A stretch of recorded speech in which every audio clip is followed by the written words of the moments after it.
The Green Bay Packers were one of the more intriguing teams to watch in the 2019 NFL draft because they had 2 first-round picks. So I was thinking probably they were going to come into this draft and address the offensive side of the ball more than anything.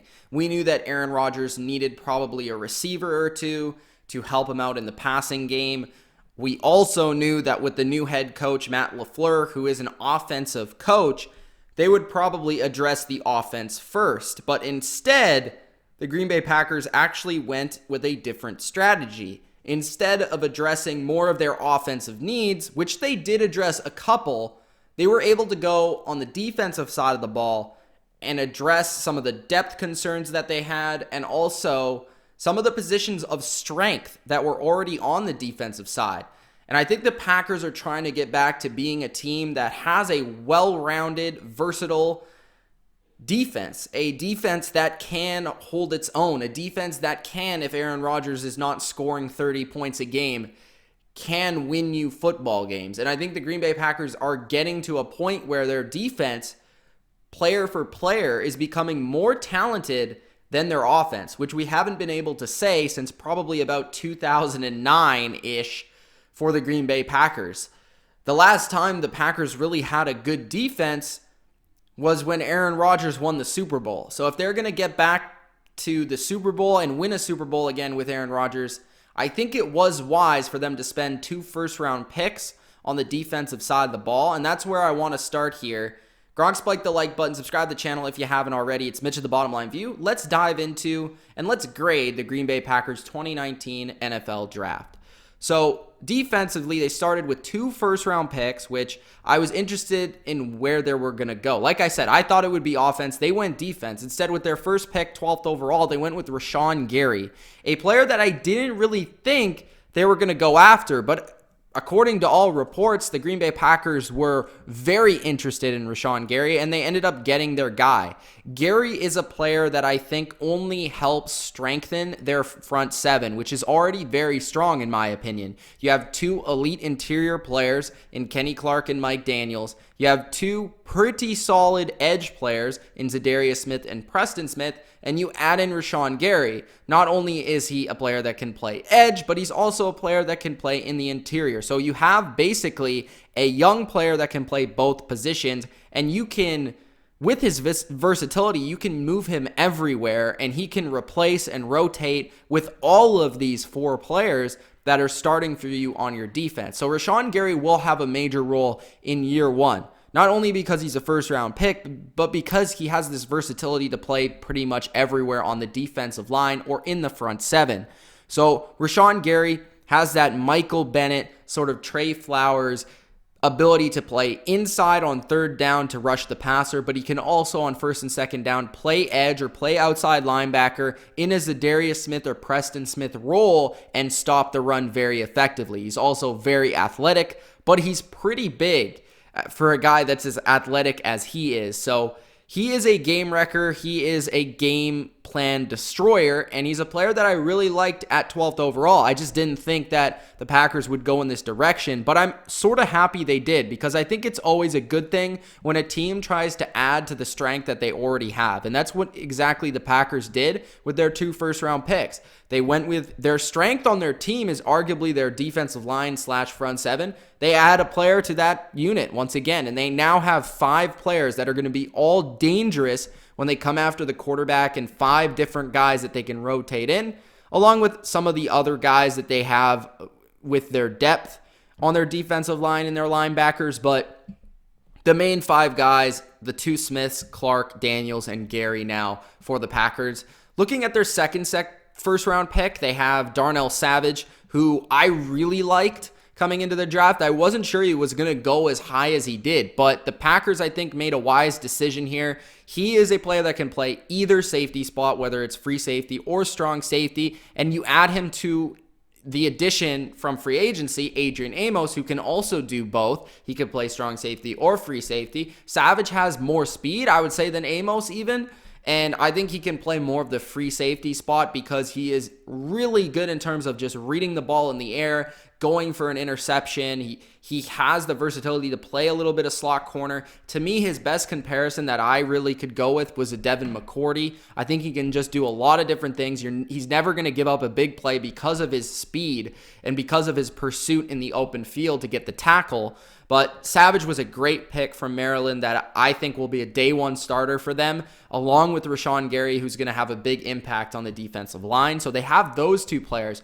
In the second round, I was waiting for them to address the wide receiver position or possibly the offensive line.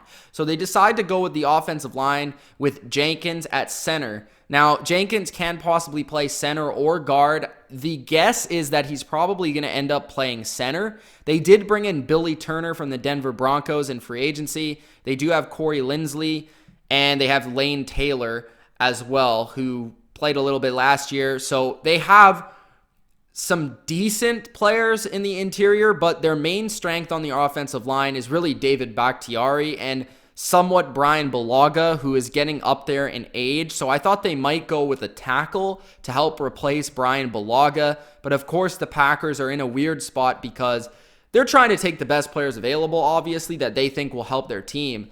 But in some facet or form, they're also thinking, okay, with Aaron Rodgers, he is only getting older. We need to give him players that can help right now, this year, right away. And I think Jenkins, more than any player that was probably on the board at that point later in the second round, probably would help the most. He is a player that, can play center. He could play guard. So whatever they feel like he is best suited for, or wherever they feel he is needed in terms of their weaknesses, he could fill in at that spot and provide a new starter. So to me, you already have 3 new starters, or at least contributors to your defense and your offense. And then you get Jace Sternberger, who to me was the 3rd best tight end in this draft. I know some people ranked him differently, but I really like him because he is an old school style of tight end. He can block, he can receive, and I think he's athletic. He kind of reminds me of a worse version of Gronk.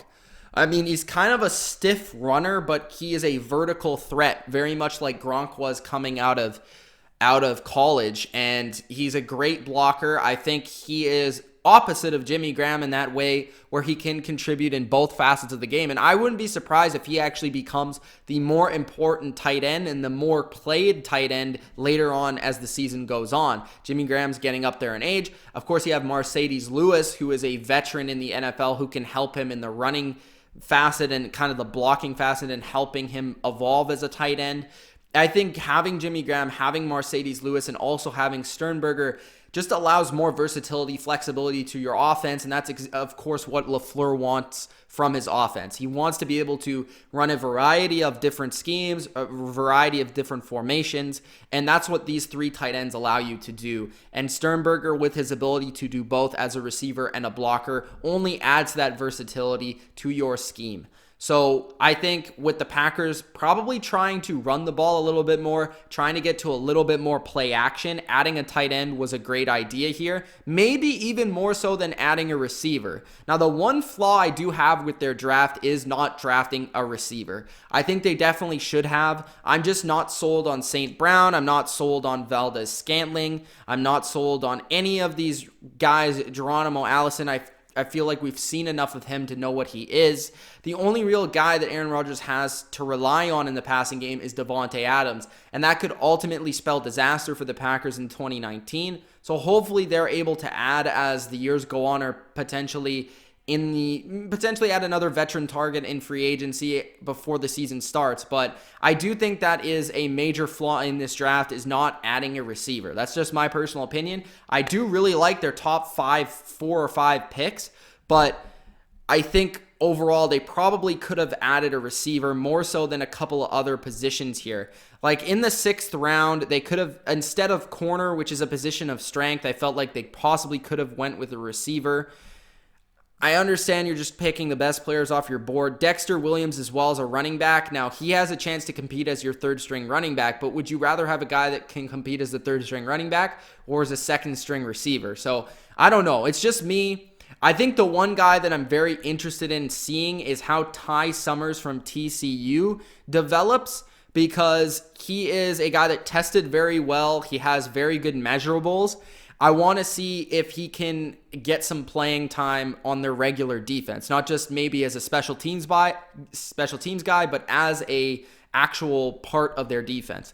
Because when you look at the Packers defensively, their main weakness is still their linebacker position. They do have Blake Martinez, but they're searching for another guy to play alongside him as the sub-package linebacker. So potentially Ty Summers could compete in that facet, but we'll have to see. Overall, though, I think the Packers draft is pretty interesting because they did not go where a lot of people thought they would go offensively. Instead, they went with 5 picks on defense, a couple picks, 3 picks on offense, and they got some really good players that are going to contribute now, and some players that maybe a little bit head-scratching that they didn't serve some of their needs at wide receiver and possibly another pick at linebacker. But overall, I like what the Packers did here. I'm going to give them a B+. I think they should have went out and gotten a receiver, but at the end of the day, they got 4 players, I want to say, that are going to contribute right away and have a major impact on this team. And I am a huge fan of the Packers going into 2019. I think they are going to be a very good team this year. I could see Aaron Rodgers leading them back to the playoffs potentially. Let me know in the comment section below, what did you think of the Green Bay Packers draft this year in 2019? Did you love it? Did you hate it? Do you think they should have went for more targets for Aaron Rodgers? Do you think they should have added to the offensive line a little bit more, potentially addressed some of their linebacker needs? But to me, I think Rashawn Gary was a great pick. Savage was a great pick. Sternberger I like a lot. And, of course, they added to their offensive line. So that's my thoughts on the Green Bay Packers draft. Again, Gronk spike the like button. Subscribe to the channel. We'll see you next video. Peace.